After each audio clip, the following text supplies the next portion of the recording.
Assalamualaikum warahmatullahi wabarakatuh. Panjenenganipun para punden sepuh sesepuh ini sepuh ingkang nganggung mastuti dumateng pepoyaning kautaman ingkang pantes kawula pundi. Langkung-langkung dumateng panjenenganipun para tamu kakung saha putri ingkang pantes sinudarsana. Ugi boten katalumpen panjenenganipun para halim ulama pinten kalawan dalu ingkang tansah sumanding dhateng wahyuning ilahi minangka panuntun dhateng keblating panembah ingkang bagya saha mulya. Mriki sadèrèngipun kawula gempil anggen panjenengan nembe eca wawan pangandikan saperlu kawula piniji saking panjenenganipun Bapa Supadi sakalan garwa kinen matur menapa ingkang dados kepulan wonten ing dalu punika. Sadèrèngipun kawula nglajengaken anggen kawula matur sumangga nuwun kawula dalasan sedaya kalau dherekaken ngunjukaken raos puji syukur alhamdulillahirabbil alamin unjuk wonten ngarsa dalem panjenenganipun Gusti ingkang Maha Welas lan Asih ingkang sampun peparing pinten-pinten kesehatan menawi kesempatan sahingga kawula lan panjenengan sami tasih dipun keparengaken kempal manunggal silaturahmi wonten dalemipun Bapa Supadi kanthi manggih rahayu boten-boten alangan sapara-para. Ugi boten katalumpen ngaturaken salam dumateng junjungan Nabi besar kita Nabi Muhammad sallallahu alaihi wasallam kanthi pangucap Allahumma sholli ala sayyidina Muhammad wa ala ali Muhammad. Nuniki panjenenganipun para pemuda sepuh sesepuh pilih sepuh ingkang pantes sinudarsana. Ing mriki kawula piniji saking panjenenganipun Bapa Supadi. Bapa Supadi badhe netepi darmaning kasepuh. Ngentas pitulus putra jalunipun ingkang sesilih Bagus Agus. Ugi temanten kekalih sampun kalaman ijab kabul. Duk rikala dinten Jumat mugi ijab kabul putra pinanganten kekalih pikantuk ridho saking piyambun Gusti Allah menapa dene pikantuk donga pamuji saking piyambun para punden sepuh ijab kabul putra pinanganten saged kalampahan boten wonten alangan satunggal menapa. Nuniki wonten ing dalu punika panjenenganipun Bapa Supadi anggenipun Mahadya putra kekalihipun kalengres dalu punika malam midodareni menapa dene malam penggarip-garip. Panjenenganipun Bapa Supadi anggenipun ngentas pitulus putra jalunipun tasih ngagem adat widiwidana ingkang tasih lumampah wonten ing tanah Jawi. Wonten ing malam midodareni menika panjenenganipun Bapa Supadi ngawontenaken panebusipun Sekar Raji Mancawarna sakembaran. Menapa dene ngupadi tumurunipun wahyu judhu ingkang sampun cumandhak wonten ing Sekar Raji Mancawarna sakembaran kagem sarat sarana anggenipun putra pinanganten badhe nindakaken panggih binjang-injang siang ing pangajap mugi putra pinanganten kekalih anggenipun ngancik dhateng lombaning bebrayan agung supados mujudaken keluarga ingkang ayem tentrem, keluarga ingkang sakinah mawaddah warahmah. Allahumma amin. Ngingeti wekdal sampun dalu pramila panebusipun Sekar Raji Mancawarna sakembaran badhe kawula wiwiti. Saderengipun nyuwun donga pamuji dhateng panjenenganipun pepunden para pinsepuh anggen kawula nindakaken panebusipun Sekar Raji Mancawarna sakembaran mugi boten wonten alangan satunggal menapa. Bayu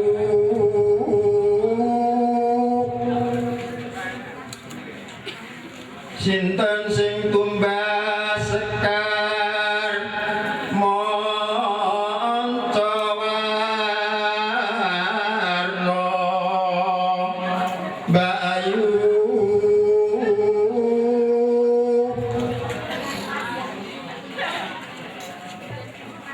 Bayu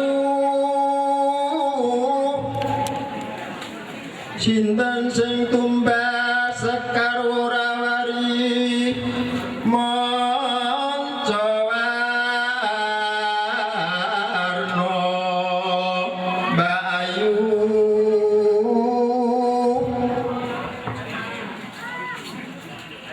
yen megar ngebaki latar yen mingkup ngebaki taruh Bayu sindene biasane wiji karo dina sindene Bu Dewi suarane yo rada dedek-dedek yang pangapunten Bu Dewi dengan ngestoni niki mau injing nau ndeplok kencur Pak. Suaraku kuwi nek Bu Dewi kene aja gerok. Bayu cinten sing tumbas sekar ora wari manca warna Bayu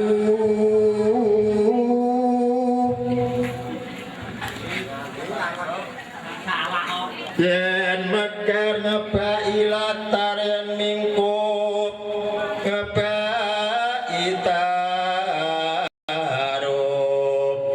Bayu anger aku roro bosku sekalian dingluk ya trek iki lho paitan mental wis nang ngarep lek tak jokne bosku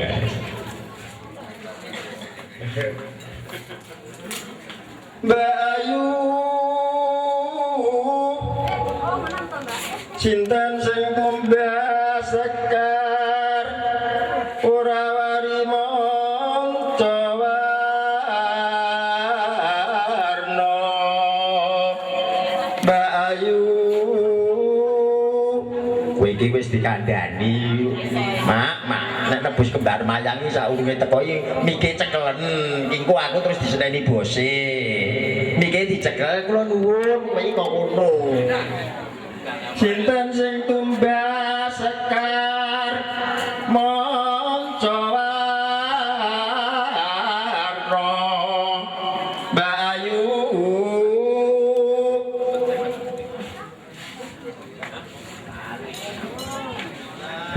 kula nuwun kok ngono Nuwun Kyai. monggo kula aturi mlebet Kyai Yo Kyai iki sajake kurang sajene iki mau kudu nesu wae ya. Aku anggere kowe pas ngono wis. Awane melek kudu ngamuk, aku pasok Pak. Langit. Monggo kula aturi pinarang mlebet. Awas tanan rejake gancer. Jagone padha kluruk bakal ning kamu. Monggo kula aturi pinarang mlebet Kyai. Nuwun inggih Kyai. Saderengipun nyuwun pangapunten nggih Kyai, menapa leres punika pun pondokanipun Ki Tugu Sejati nggih Kyai. Oh, nuwun inggih saderengipun kawula mangsuli dhateng pitaken panjenengan pancen kaleresan gunung wonten ing padepokan menika padepokanipun Kyai Tugu Sejati wonten ing peken Purwodadi menapa dene peken Sidodadi. Saderengipun anggen panjenengan karaya-raya sowan wonten pondokan kula mriki langkung rumiyin menapa ingkang dados gati panjenengan anggen panjenengan kautus saking njenipun Bapak Supadi sayestunipun kalau badhe derek tetepangan panjenengan niku paring asma sinten Nyai? Nuwun inggih nama kula pun Nyit Saraya Jati Kyai. Oh panjenengan kepareng asma Kyai Nyai Saraya Sejati. Kok bilih panjenengan dereng prisa dhateng nami kula. Nggih kula menika Kyai Tugu Sejati. Wonten ing gunung padepokan kula menika wontenipun peken Purwodadi menapa dene peken Sidodadi. Lah panjenengan karo yara sowan dhateng peken Purwodadi niku wonten mikados menapa Nyai? Nuwun inggih Kyai, kepareng matur bilih sowan kula menika dipun sraya dening panjenenganipun Bapak Supadi supaya supados ngupadi tumuruning wahyu jodoh Kyai. Oh panjenengan anggen panjenengan sowan dhateng sudung kula menika kautus saking piyambun Bapak Supadi. Sajakipun Bapak Supadi kagungan kersa menapa Nyai? Nuwun inggih Kyai. Bapak Supadi benjang-enjang siang menika badhe minanggihaken putra-putrinipun temanten sekalian ingkang panggih benjang-enjang siang Kyai. Oh panjenengan kautus saking piyambun Bapak Supadi kinen ngupadi tumurune wahyu judi menapa dene Sekaraji Mancawarna sakembaran kagem sarat sarana anggenipun badhe manggihaken putra pinanganten kekalih Nyai. Kasajakipun napa wantun reginipun Nyai? Niki awis amargi jawahipun boten wonten janure nggih radi garing. Sajakipun napa wantun reginipun piyambun Bapak Supadi Nyai? Inggih reginipun menika pinten to Kyai? Syaratipun menika menapa supaya supados kula nika saged mboyong Sekaraji Mancawarna menika lho Kyai. Oh, sajanipun Sekaraji Mancawarna sakembaran menika sinten kemawon anggenipun ngentas pitulus putra putrinipun menapa dene putra jalunipun boten istilahipun boten dipun aji rega napa yatra menapa lah mbok bilih panjenengan badhe boyong Sekaraji Mancawarna sakembaran menika sajakipun napa panjenengan saged ngidung Nyai? Nggih saged-saged to Kyai menika awrat-awratipun dipun sraya dening panjenenganipun Bapak Supadi Kyai. Jenengan nek takon ngitung wis wae. Yai suka jadi ibu-ibu do iso nyanyi kabeh sampai nampun ngidumen wong kula nimbali Bu Dewi dan pun Pak Padi kok Bu kula nyuwun tulung dhateng panjenengan. Nah, mang mendhet kursi mang mriki. Nah, iki kula wani ning garap nek kula nyekel mik ngenten iki kali jenengan. Kula nek ngerti jenengan kudu tak tubruk ayo harus.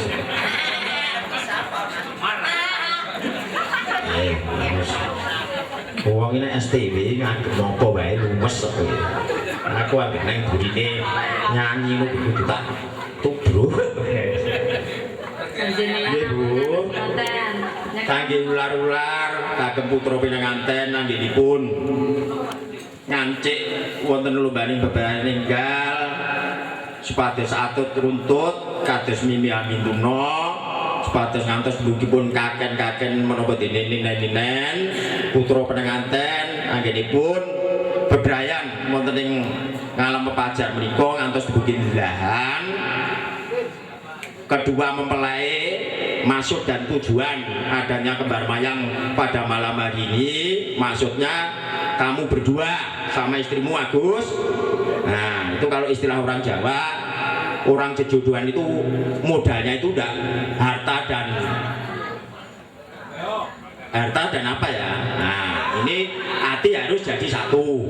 Nah ini ada masalah apa saja sebelum tidur diselesaikan dulu. Apalagi kalau mau menyelesaikan masalah Pak Padi sama Mae tidur dulu nanti dengarkan malah Pakmu ya cik nom. Nggih, kangge kula teman-teman kekalih Bu, monggo kula nyuwun Asmarandono gegarane wong akrami, dudu bondo dudu rupa mung ati pawitane. Nggih, monggo Bu. Nika linturi riyen nggih sanipun niku. Sampeyan niku milih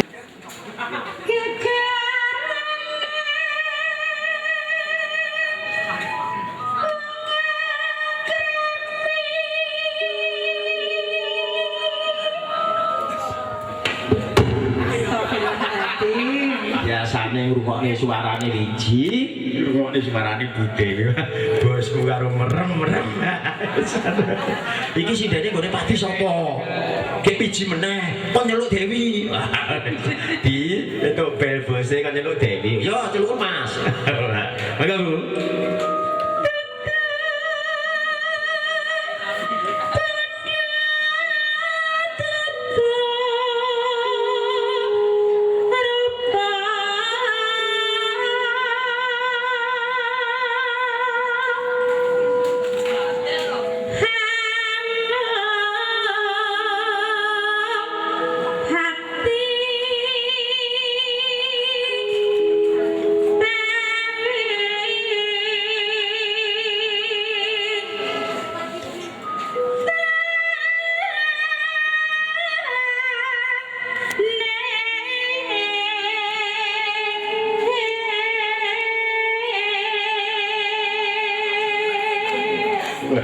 Saya kudu sepanten panjenengan persis buar moko tanggane bose niku. Jangan saestu. Atas buat Candi Moko nggih. Janipun jenengan profesine boten enten ing orgen no. Ten gamelan saestupun panjenengan nika ning gandeng orgen guru mendina gawane ating guru wiji dina. Iki lho nek kowe arep gowo nek kowe arep nang ambyur nyane wong baksonan iki jawane lho. Aja peh iso goyang inul ora masuk nek wong bakso. Oh. Wah, lanjut.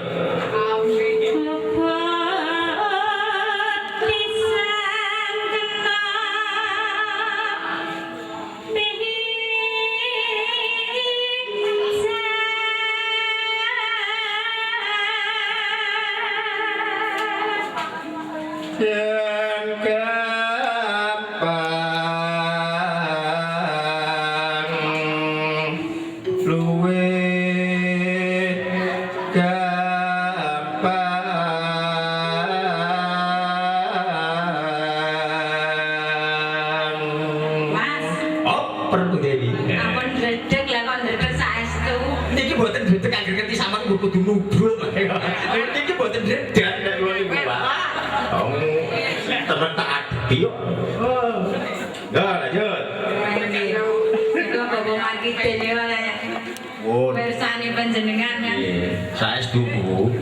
Bos kula niku kali-kali pun kan wonten panjenengan pun keperanan saestu. Iki saestu iki. Nah, lha iki. Wah. Lah nek kok delekne sapawe ning ajine ngoten to. Nek pesindene mboten jenengan mencet kali cantrike. Ya. Luput pisan. Loh. Piye Mas? Kena pisan.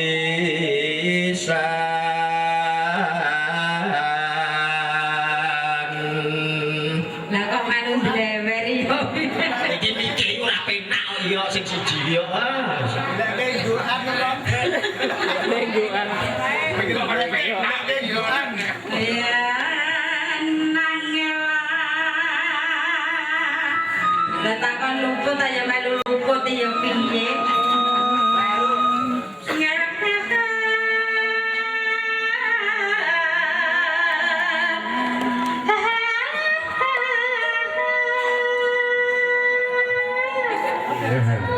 Cocok karo 15.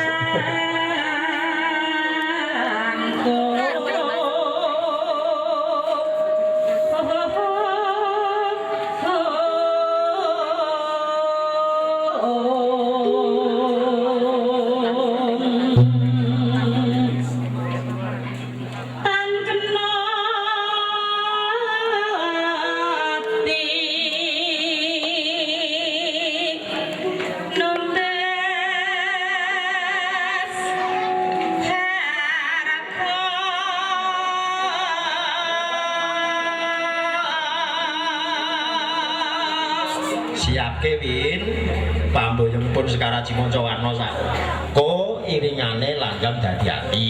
Jane gendinge boyong ning mesti ora neng dijatmu.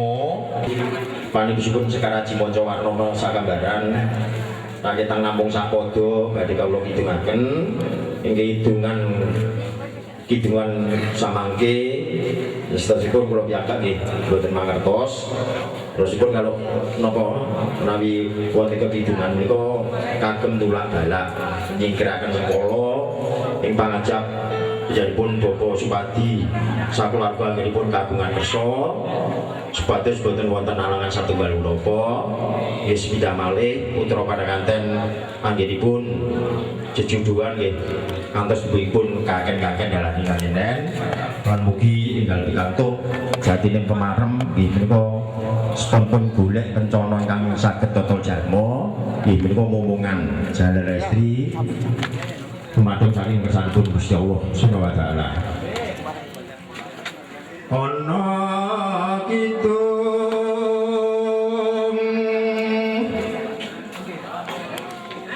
rumaksae wengi teko ayu luputain ora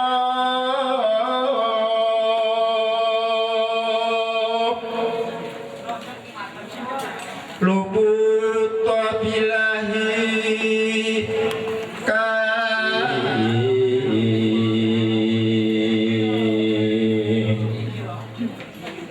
miwah kang gawe Allah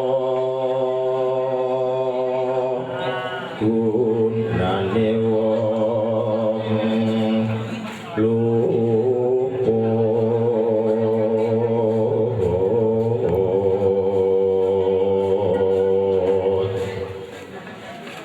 geni hatemahan tirta maling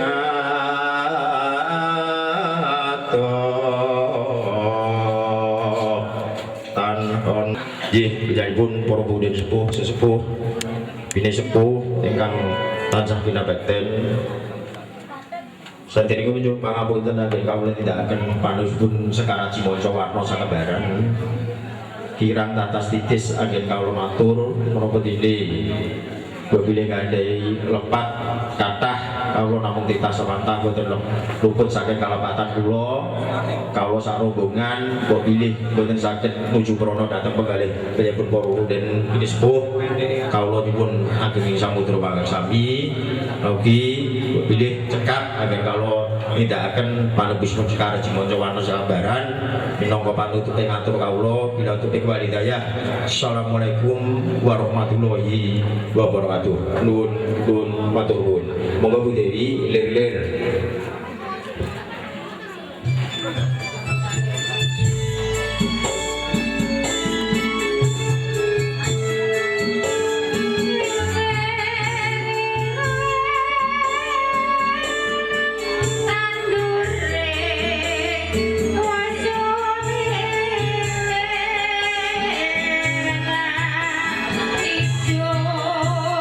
Royo royo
Nggih